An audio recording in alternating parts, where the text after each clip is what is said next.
Hello there, fellow tubers, boys and girls, all shapes and sizes. This is my fake unboxing of a survival radio that I just got. I bought it off Amazon.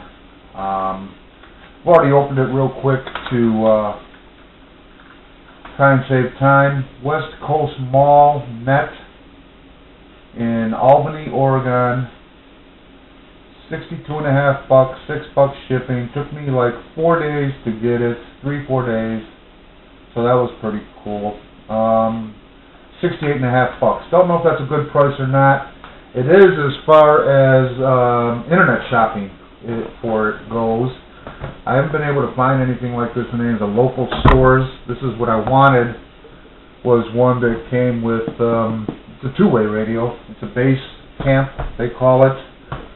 Come on, open sesame. And so far, it looks pretty cool. It's smaller than I thought it would be, and I like the fact that it's kind of smaller.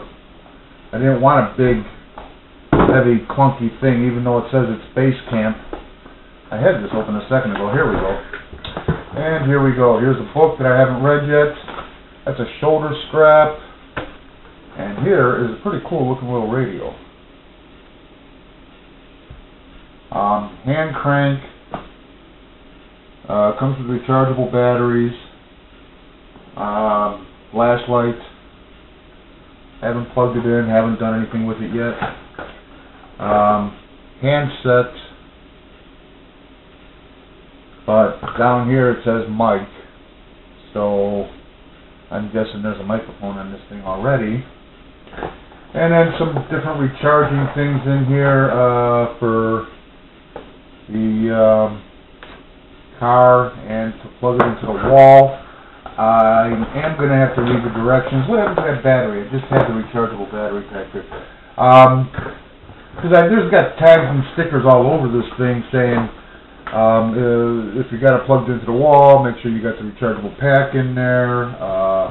Something about clicking on high power. And though I am not a great one for reading directions, I'm going to read this and then I will check it out and finish this video. But anyways, that's the Midland base camp. And for something kind of cool, it's kind of cool. It's small. It is plastic, and of course, so therefore it's cheap. But it feels kind of nice, kind of, not too heavy, but definitely feels kind of cool in the hand. Good weight. I don't know which way that this dynamo turns, and there's no batteries in there anyway. I hope I'm not doing anything bad. I'm such a nutcase. I'm telling you, this radio has just a buttload of features. I cannot cover it all in a video. This would take a half hour. And I still have a lot to learn about it. But it's very cool. Would I recommend it? No. Why not? Because I don't know enough about all the radios that are out there to recommend it. Am I glad I bought this? Yes, I am. Do I feel better prepped? Yes, I do. If an emergency situation were to arrive, I'd be very grateful to have this. 22 bands of two-way communication. Now, 1 through 7 and 15 through 22 require FCC licensing. GMSR, I think they call it. Yeah, GMRS. I don't know if that's ham or not. I am not going to mess with that in the near future. I might look into getting licensed later on, but in a without rule of law situation, I would not be concerned about breaking that law, even though I can be fined and worse.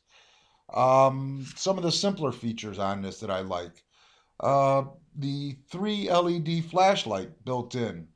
It's not super bright. I'm going to guess maybe about 20 lumens.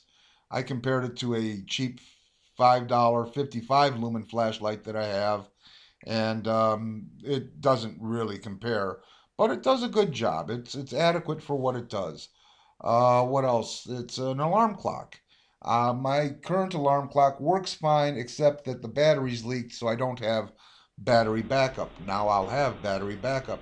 Also, if something were to happen, like a weather front were to move in through the middle of the night, this thing will kick on automatically and let me know. Uh, so that's a good thing. That's a plus.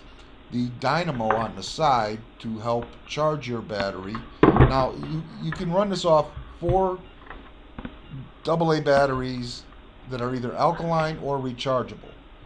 But you cannot recharge the rechargeable batteries with the dynamo. Their battery pack, the Midland battery pack, will recharge with the dynamo.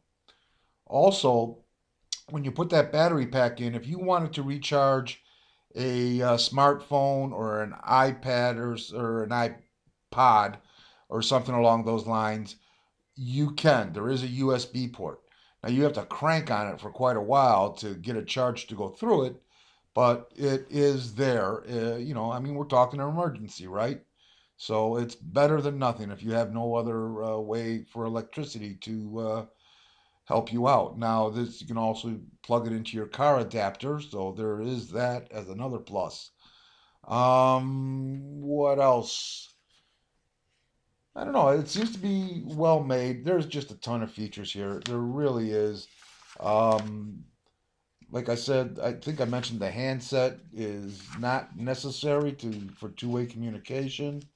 Um, the flashlight, the alarm clock function, the weather, um, the channels, and I'm still going to be farting around here to see if I can pick up chatter. Maybe there's some ham radio or some CB chatter out there.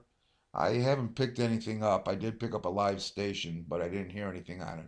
As long as I don't transmit, I'm not violating any laws, but I can listen in on other conversations on the FCC channels. But there are non-FCC channels that I can mess with too.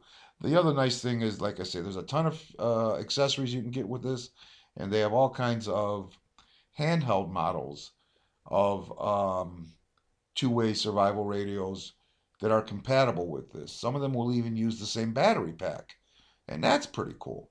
So, yeah, I'm glad I have it. It's not something I did rashly.